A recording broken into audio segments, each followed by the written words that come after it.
Bagaimana Bang Rizal melihat ekonomi kita sekarang di tengah resesi plus tentu saja pandemi COVID-19 yang kita tidak tahu sampai kapan ini akan berakhir. Secara umum dulu mungkin Bang Rizal. Fadli, even sebelum COVID, awal tahun ini, ekonomi Indonesia sudah menunjukkan berbagai perlambatan, kemerosotan di dalam bidang ekonomi makro. Dengan adanya COVID, itu menjadi lebih parah lagi, dan awal tahun depan, semester 1, kita akan menghadapi kesulitan cash flow dan dampak dari krisis multidimensi ini akan lebih gawat dibandingkan dengan pada tahun 98. Tahun 98, krisis moneter, krisis karena kebanyakan hutang, tetapi rakyat di luar Jawa malah seneng. Betul. Karena Petani terutama. petani, karet, sawit, coklat yang tadinya hanya dapat $1 3.000 perak dari 15.000 perak. Sehingga mereka malah makin makmur di luar Jawa pada krisis 98. Di dalam Jawa memang susah. Tapi hari ini di luar Jawa tidak ada lagi excess kapasitas. Ya. Yang kedua, memang macam-macam komoditi ini lagi problem. Jadi walaupun rupiah melemah, itu kesulitan di Jawa dan luar Jawa nyari sama. Sebagai contoh sederhana, 70% mahasiswa di seluruh Indonesia itu nggak mampu bayar uang kuliah. Dan saya memang aneh kok soal begini aja pemerintah nggak bisa selesaikan. Ya. Nah, krisis ini lebih gawat dari 98 karena faktornya juga banyak. Satu, kebanyakan hutang. Pada titik di mana untuk bayar bunganya saja harus minjem. Perlu utang baru. Utang baru. Jadi tahun depan bunganya sekitar 345 triliun. Itu untuk bisa bayar bunga itu kita harus ngutang lagi. Ya, terjadi negative flow lah. Nah, yang kedua, nggak banyak yang memperhatikan, bulan September pertumbuhan kredit itu negatif. Biasa, belum pernah terjadi sejak 98. Ya, biasanya pertumbuhan kredit itu sekitar 15%, 18%.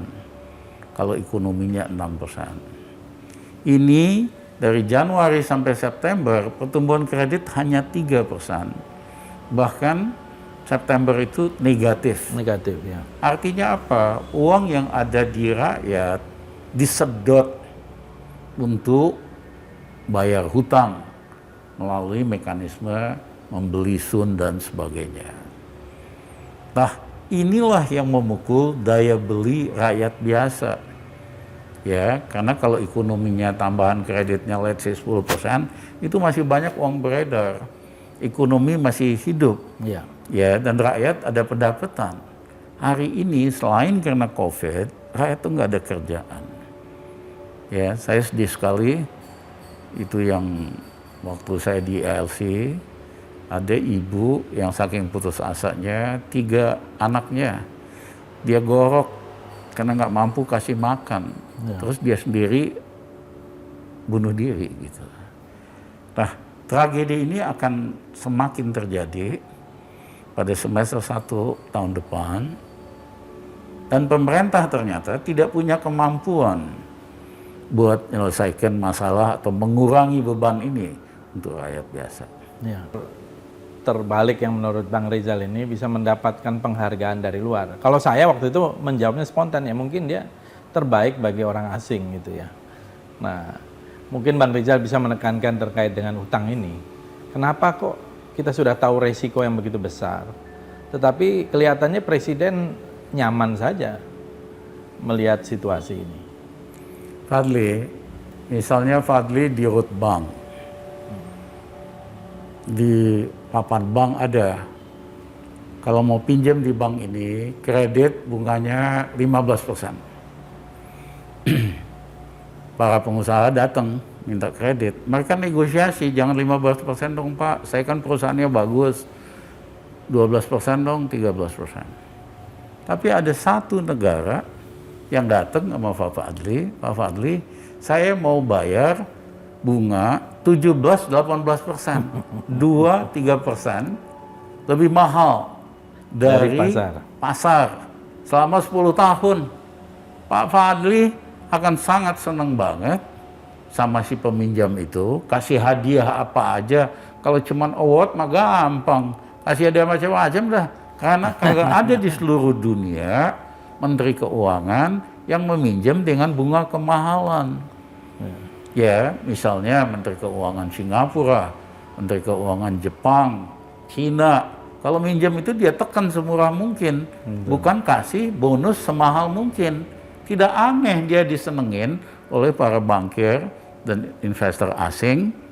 Ya, dia kasih juga tax holiday 30 tahun. Ya kan, disenengin, dipuji-puji, makanya saya katakan dia Menteri Keuangan terbalik. Ya, terbaik untuk kreditor, terbaik untuk investor asing, terbalik buat rakyat dan bangsa kita. Karena jangan main-main, perbedaan selisih bunga 2% saja. Selama 10 tahun, misalnya kita minjem 10 miliar dolar, 2% bunga berbunga, itu tambahan bunganya nyaris sepertiganya, 3 miliar dolar tambahan. Nah, siapa yang bayar? Yang bayar rakyat kita. Caranya yang dipajakin yang kecil-kecil. Orang dagang online pajakin yang kecil-kecil, karena dia nggak berani pajakin yang gede. Ya kan, dia nggak berani misalnya pajakin Astra, karena dia bekas komisaris di Astra, lain-lain lah. Ya kan, dia nggak berani pajakin sektor pertambangan dan lain-lain. Ya kan, ini kan taipan-taipan besar. Ya, jadi yang dia berani itu pajakin yang kecil-kecil, sing perintil. Itulah yang menjelaskan kenapa tax ratio Indonesia bukannya naik malah turun. Waktu saya Menko 20 tahun yang lalu, tax ratio kita, pendapatan pajak terhadap GDP, udah 11,5%. Ya. Hari ini sebelum krisis hanya 10%. Dengan krisis ini penerimaan pajak bakal lebih anjlok lagi, ya kan? Bisa-bisa hanya 65% dari target, 60-65%. Itu yang menjelaskan kita bakal kesulitan cash flow. Penerimaan pajaknya anjlok, besar sekali, dia hanya berani yang main kecil-kecil, dan yang kedua ternyata dapat pinjaman juga makin susah. Makanya mulai meminjam dari bilateral. Bunganya memang agak lebih murah. Roadshow ya. Ya, tapi kasihnya uang gobangan. Masa 6 negara masing-masing cuman kasih pinjam, ada yang 700 juta dolar, 700 juta ya, di bawah 1 miliar. 6 negara itu cuma 4 sekian miliar dolar. Jadi ini seperti tukang utangan keliling. Iya, gobangan istilahnya. Gobangan. Kalau ngomong negara ya. Iya, betul. Ya, kemarin ke Jepang bicara sama JBIC. JBIC itu biasanya nggak invest di reksadana, di funds, dia di dalam underlying project. Betul. Itu kan bank biasa, makanya dia juga bingung. Dijanji 4 miliar dolar, tapi juga nggak semudah itu, dia harus ubah aturannya dulu. Sebagai bank development bank harus naruh uang di fund gitu loh. Ya, dan kita udah kebalik-balik bikin sovereign fund. Ini bukan, kalau sovereign itu artinya duit Republik Indonesia yang kelebihan yang kita taruh di fund. Ini kita harapkan funding dari negara lain. Ya, namanya bukan sovereign ini foreign fund. Foreign fund. Nah, ini apakah Menteri Keuangan kita sekarang ini nggak tahu soal itu? Atau memang sebuah kesengajaan, Bang Rizal? Ini kan persoalan juga mazhab ya, di dalam menangani segala sesuatu, di dalam ekonomi ini kita tahu gitu. Dan apakah memang Presiden mendapatkan briefing yang jelas implikasi-implikasi atas kebijakan ini? Menurut Bang Rizal kira-kira gimana? Kalau dibilang pinter mungkin, tapi kalau luar biasa pinter ya enggak. Karena orang luar biasa pinter tuh harus berani inovasi. Dari segi funding, dari segi pengeluaran, harus ada yang kreatif, bukan hanya apa yang biasa. Ya kan? Jadi ini tidak ada terobosan, karena memang yang bersangkutan tidak punya track record untuk turn around, membalikkan kondisi makro dari negatif jadi positif, atau positif kecil jadi positif besar, atau turn around korporasi, nggak punya pengalaman. Ya, track recordnya selalu dengan skandal-skandal. Hanya yang bersangkutan kan kalau di rapat kabinet banyak ngomong bahasa Inggris. Ya, presidennya kagak ngerti, menteri yang lain juga kalau debat dalam bahasa Inggris mah belepotan. Kecuali ada Fadli Zon di dalam kabinet, iya kan? Gak ada masalah, lulusan London School of Economics, debat bahasa Inggris pun kagak ada masalah. Yang lain kan nggak punya nyali segede gitu. Akhirnya ya terus terang kalau di kabinet katanya yang dominan cuman Pak Luhut Panjaitan sama si Menteri Keuangan terbalik. Nah Presiden kalau debat tenis itu kan nggak ngerti. Ya kan, dia nggak tahu, dia dijerumuskan. Makin lama ekonomi makin terjerumus, Jokowi go down bersama dengan kinerjanya Sri Mulyani dalam bidang keuangan gitu. Iya. Tadi Bang Rizal membuka soal dulu Asian Financial Crisis yang memang dimulai dari Thailand, kemudian menular ke Indonesia dan yang lain. Tetapi kali ini kan semua negara terkena, apalagi pandemi COVID, dan kita khususnya sebelum pandemi pun sudah mulai merosot. Menurut Bang Rizal, kira-kira apakah ada jalan keluar kita dari jebakan utang ini, debt trap ini? Apakah, karena kan ini yang akan menanggung tentu generasi yang akan datang. Generasi sekarang dan generasi mungkin sampai ke cucu dan cicit gitu ya. Dan yang saya khawatir nanti kalau terjadi krisis yang betul-betul luar biasa, kita khawatir seperti apa yang terjadi di Yunani kan, uang di bank saja tidak bisa diambil. Gitu. Yes, ya memang banyak kasus di Latin Amerika, terutama Argentina dan lain-lain, di Yunani, karena mereka terlalu ngikutin saran IMF Bank Dunia, akhirnya bukannya cepat sembuh dari krisis, malah krisisnya itu makin dalam dan makin hancur.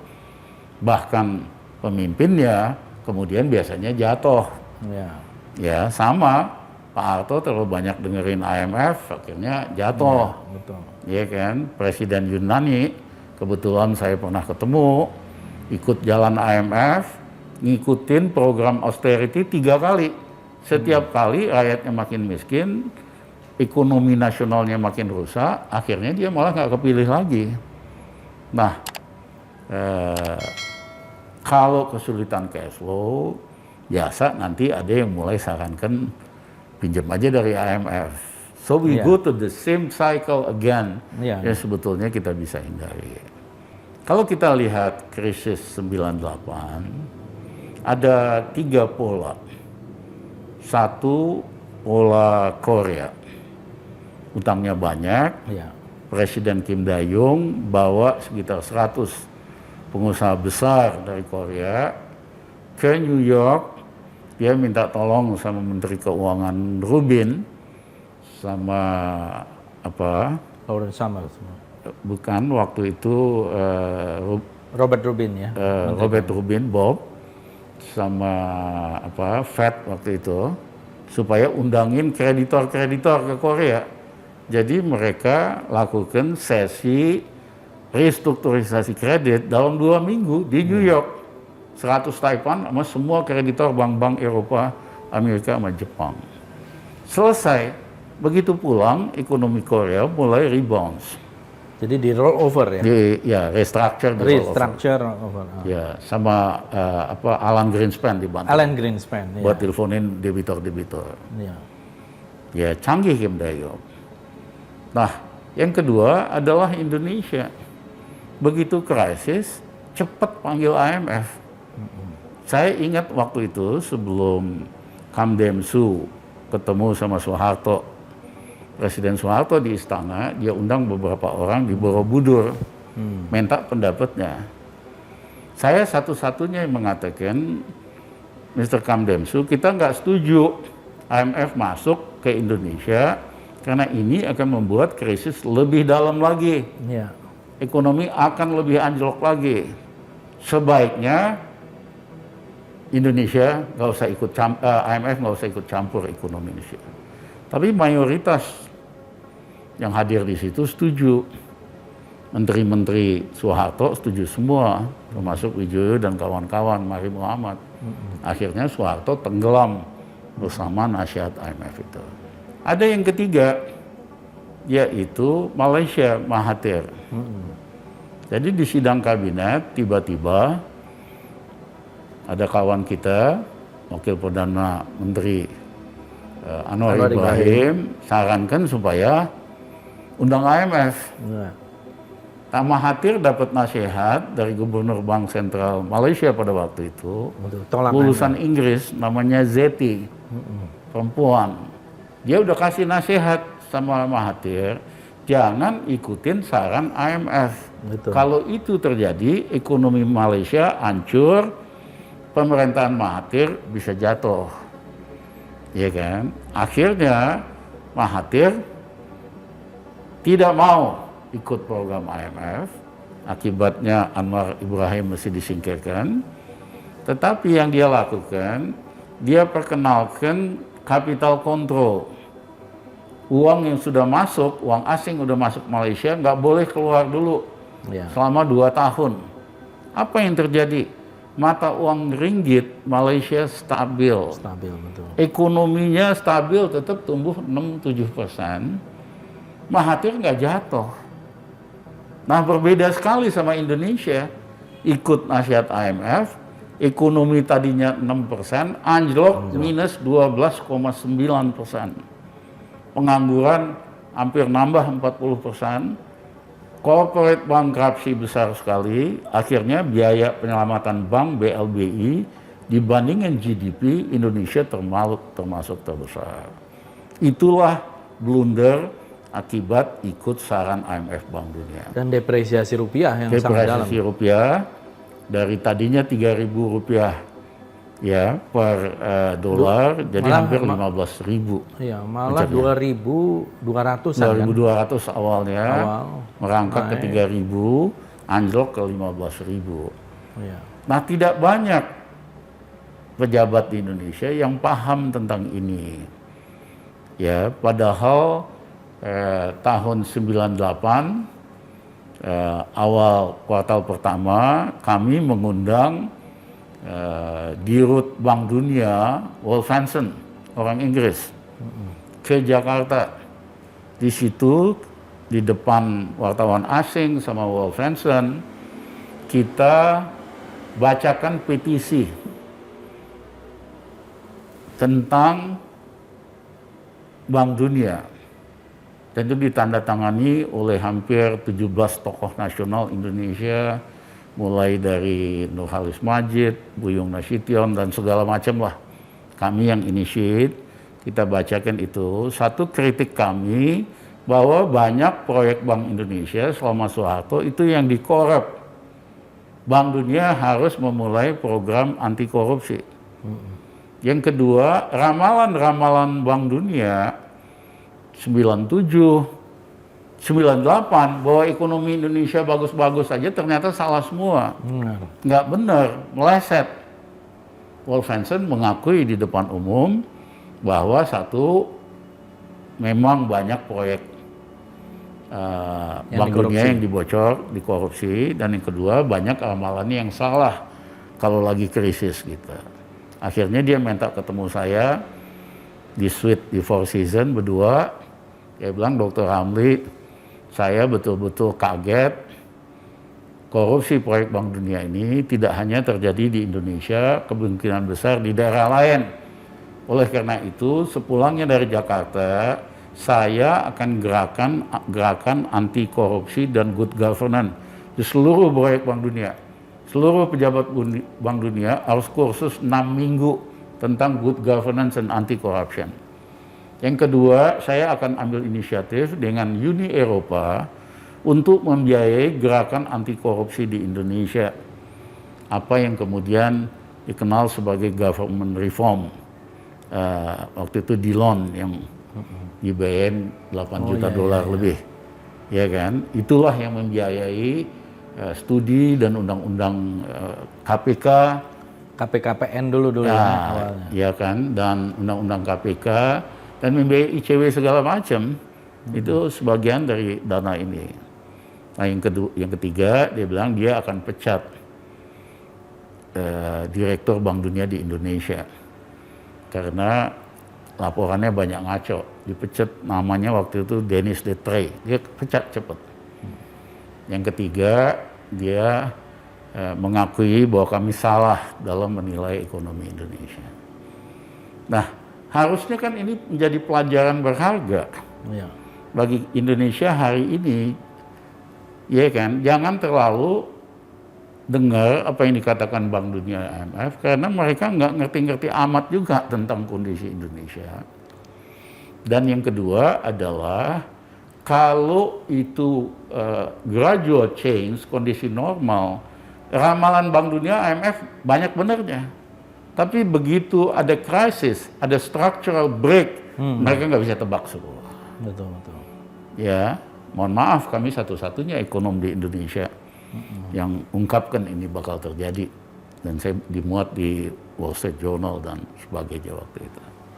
Nah, esensinya bahwa semester depan kita akan mengalami krisis likuiditas. Jangan mudah minta tolong sama IMF. Ada banyak cara kok, ya kan, supaya kita bisa perbaiki kondisi ekonomi kita. Saya sependapat ya, jangan sampai kita minta tolong lagi pada IMF di saat krisis. Yes. Ini kita ingatkan nih, bulan sekarang nih, dari bulan Desember ya kan. Dan kalau kita lihat kan IMF tuh kritik terhadap IMF sudah terlalu banyak, termasuk dari orang-orang yang pernah berada di dalam. Dan IMF ini selalu di dalam krisis itu menerapkan one size fits all. Yes. Jadi resepnya itu juga. Di mana-mana udah kayak copy paste gitu ya. Dan menurut saya waktu 97-98 juga saya baca ekonom-ekonom Jeffrey Sachs dan lain-lain baca ini, kalau IMF datang itu pasti seperti mereka itu bukan memadamkan api yang sedang terbakar, tapi menyiramkan bensin ke tengah api. Yes. Kan begitu ya, Bang? Iya, betul.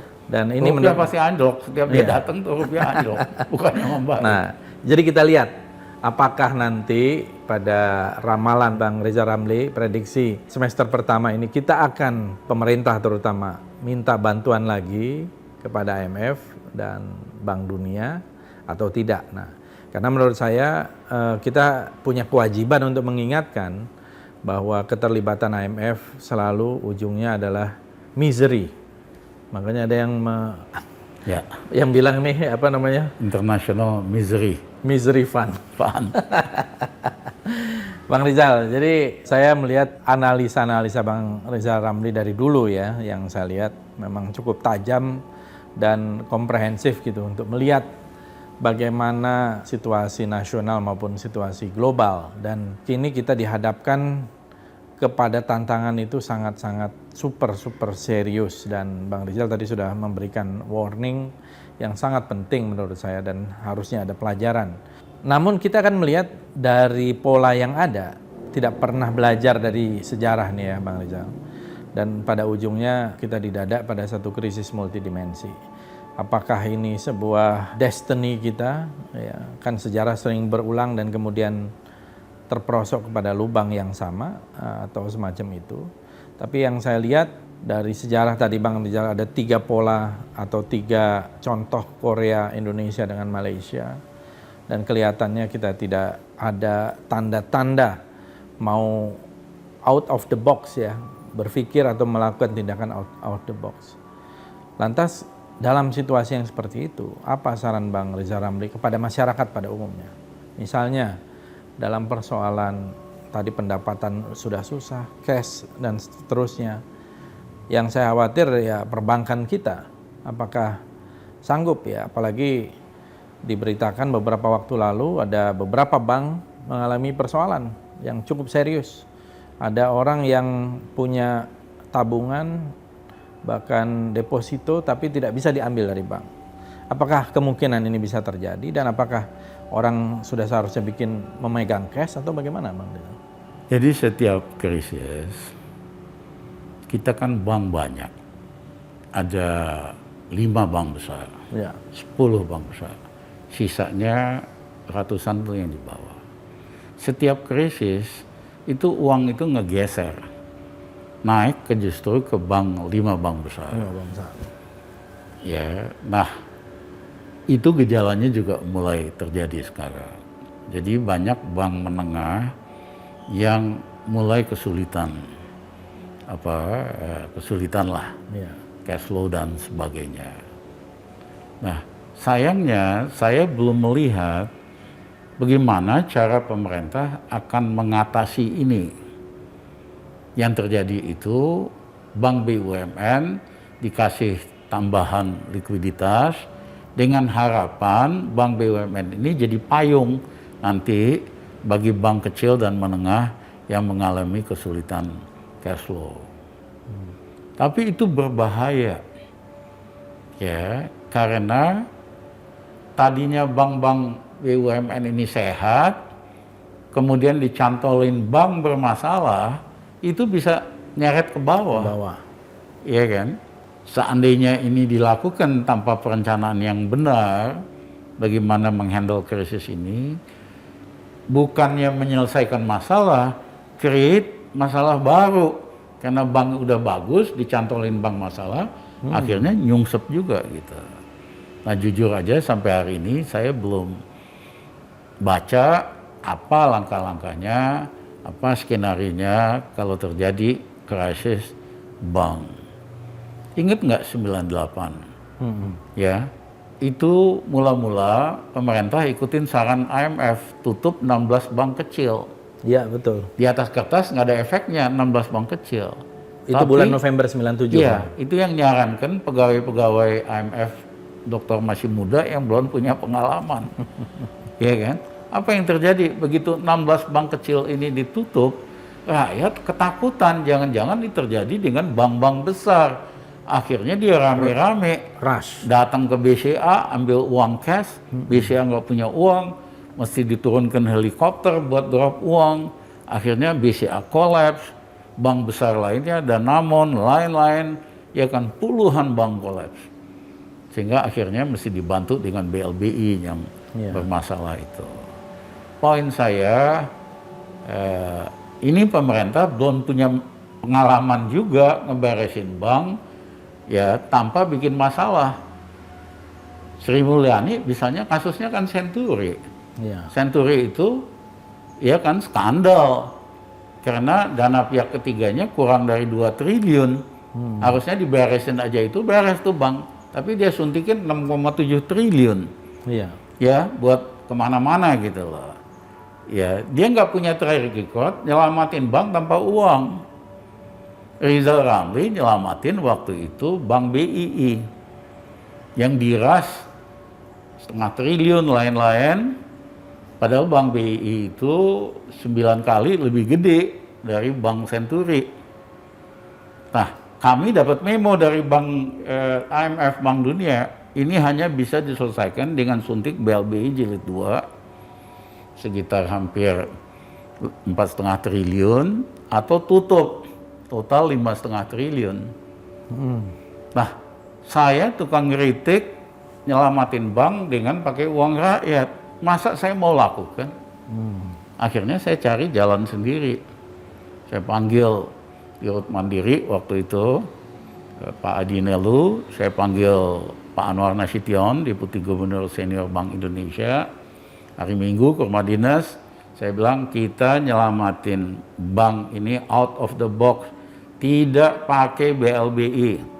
Caranya Mandiri ambil over Bank BII hanya sementara saja, tidak boleh ada transaksi 1 perak pun. Kalau bocor dari Pak Edi Nelu, gua pecat Pak Edi Nelu jadi dirut. Kalau dari Bang Anwar, tak ubah Bang Anwar. Anwar ingat, Rizal, kamu lebih muda dari saya, tapi saya tahu kamu gila, gua nggak mau urusan sama lu. Iya kan? Nah, besoknya kita ada press conference, kita umumkan bahwa Bank Mandiri ambil over Bank BII. Nasabah harap tenang, karena di belakang Bank Mandiri ada Republik Indonesia. Yang kedua, saya ganti direksi Bank BII, tadinya semua Chinese, setengahnya pribumi, Chinese kita gabungin, kita kasih target, kumpulin semua nasabah, kasih tahu bahwa bank ini tidak mungkin kolaps, karena ada Mandiri di belakang. Kalau ragu-ragu, kasih premium interest rate 1%. Saya kasih waktu kamu 3 bulan. Kalau kamu gagal, kamu akan dipecat karena saya harus ngundurin diri. Resikonya. Apa yang terjadi? Panggilin nasabah, dijelaskan dalam waktu kurang dari 8 minggu itu uangnya balik semua. Akhirnya BI stabil, akhirnya merger itu, take over itu kita batalin. Udah nggak matching gitu loh. Nah ini pertama kali dalam sejarah Indonesia nyelamatin bank tanpa uang rakyat. Iya. Saya lakukan itu waktu krisis banyak sekali. Nyelamatin PLN, ya, yang modalnya minus 9 triliun, asetnya 50 triliun, kita lakukan revaluasi aset sehingga asetnya naik, ya, modalnya akhirnya naik dari minus 9 ke 104 triliun. Sisanya kita pakai modal kerja. Jadi banyak sekali kita nyelamatin BUMN, bank, tanpa pakai uang negara. Iya, iya. Nah pemerintah hari ini nggak punya pengalaman gini-ginian. Di kepalanya selalu bagaimana pakai uang negara. Nyelamatin apa? Dicolong pula dalam proses perjalanannya gitu loh. Iya, iya. Makanya saya nggak percaya mereka mampu membawa Indonesia keluar dari krisis ini. Nah, saya mau nyambung soal Omnibus Law, Ya. Bang Rizal.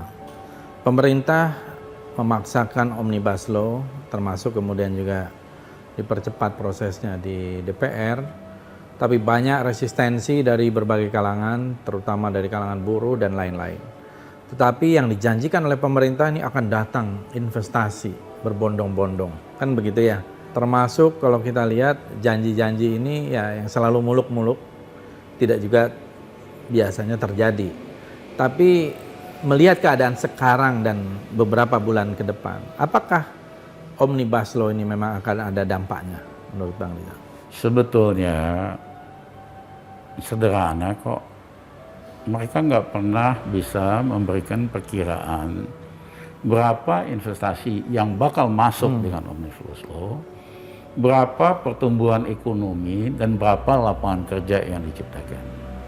Tidak pernah ada angka-angka perkiraan lah. Sehingga ini cuma janji-janji kosong. Dan Indonesia, orang semua investor di luar negeri ngerti kok. Iya kan? Ada peraturan, undang-undang, birokrasi yang korup dan ribet. Harusnya itunya yang dibenerin sehingga investasi datang. Tapi malah yang beginian, ya kan? KPK-nya dilemahkan, ya kan? Undang-undang ini tidak menjamin bahwa jadi lebih sederhana. Saya lihatnya sederhana, undang-undangnya aja berapa? 800 halaman. Ya, nanti tambah PPPP 1.200 halaman. Siapa investor dalam luar negeri yang bakal baca itu? Yang ada makin ribet. Iya. Ya, dan pejabat karena mentalnya memang tukang pres, tukang malak, ya kan? Dia justru semakin banyak pasal, dia makin banyak mainin gitu loh. Saya sih nggak percaya. Fadli, waktu saya Menko tahun 2000, ekonomi dari negatif minus 3, dalam 21 bulan kita naikin 4,5%, itu 7,5%. Kemiskinan kita kurangi 1 tahun 5 juta orang. Jokowi 6 tahun, setiap tahun hanya ngurangin kemiskinan 1 juta. Ekspor kita naikin 2 kali, Gini indeks paling benar. Jadi ada banyak cara untuk menggenjot pertumbuhan ekonomi, bukan omnibus law. Bahkan seandainya Allah ngizinkan Rizal Ramli jadi presiden, hari pertama saya bikin perpu, tak batalin ini undang ngaco ini omnibus law ini. Dengan satu tanda tangan doang. Kita cari cara lain supaya ekonomi Indonesia bisa pulih cepat dan bisa tumbuh lebih tinggi dan menciptakan lebih kerja lebih banyak. Bisa kok tanpa pakai omni cilaka ini. Ya. Jadi sebenarnya banyak perubahan itu bisa dilakukan hanya dengan selembar kertas. Yes. Asal memang pemerintahnya mempunyai visi, mempunyai direction yang jelas gitu kan Bang. Jadi Bang Rizal mengatakan bahwa janji-janji investasi dengan adanya Omnibus Law yang sudah mengoreksi puluhan ya 79 undang-undang ini kemungkinan besar tidak akan terrealisasi sebagaimana janjinya. Kan gitu Bang ya. Dan tentu ini menurut saya akan menjadi masalah juga ke depan. Di samping tadi tanda-tanda krisis ekonomi dan krisis multidimensi di depan mata, investasi yang dijanji-janjikan ini seperti pungup merindukan bulan, tidak hadir. Tapi ini sudah menciptakan kegaduhan di berbagai tempat, terutama kalangan buruh yang kita lihat demonstrasi di mana-mana, mahasiswa dan juga yang lain-lain gitu ya. Jadi apa yang bisa kita harapkan kalau misalnya pemerintah ini selalu salah resep gitu ya, salah diagnosa dulu ya, salah resep. Menurut Bang Rizal Ramli, dari mana kita harus mulai untuk misalnya melakukan perbaikan lah, kalau kita memang menginginkan perbaikan di dalam pemerintahan ini? Ali, sebetulnya itu pertanyaan susah dan berat jawabnya. Karena selain krisis ekonomi, COVID, salah obat, salah diagnosa, ada masalah lain. Ya, semangat Islamfobia ini mengadu bangsa kita. Padahal kalau kita sungguh-sungguh negara Pancasila, kita tidak boleh fobia terhadap agama apapun. Mau Islam, Kristen, Yahudi, dan sebagainya. Iya kan? Ya, betul. Yahudi mah nggak masuk lah di Indonesia. Tapi kebayang nggak Fadli, terbayang nggak Fadli, seandainya Fadli Presiden Amerika, kemudian Protestan fobia. Iya, betul. Iya kan? Nggak suka orang Protestan. Atau selesai. di Filipina. Atau di Filipina. Katolik fobia. Katolik fobia. Selesai. Iya kan? Ini Rizik dijadiin musuh paling besar, paling hebat. Padahal musuh kita paling besar itu kemiskinan, pengangguran, dan sebagainya. Ya, bukannya fokus menyelesaikan masalah-masalah besar supaya rakyat kita lebih makmur, malah ngegedein Habib Rizik jadi musuh negara nomor 1. Kuyo-kuyo lah. Satu hal memang ini mengalihkan perhatian, jadi orang nggak fokus dengan masalah yang real. Tapi itu menimbulkan luka, menimbulkan perasaan ketidakadilan yang akhirnya adu domba di antara bangsa kita, dan buntutnya nanti semua akan bertemu di satu titik, krisis finansial, cash flow, ekonomi, masalah sosial, masalah politik. Kalau itu tidak bisa dihindarkan, pasti terjadi perubahan. Bisa terjadi regime change ya? Bisa terjadi perubahan.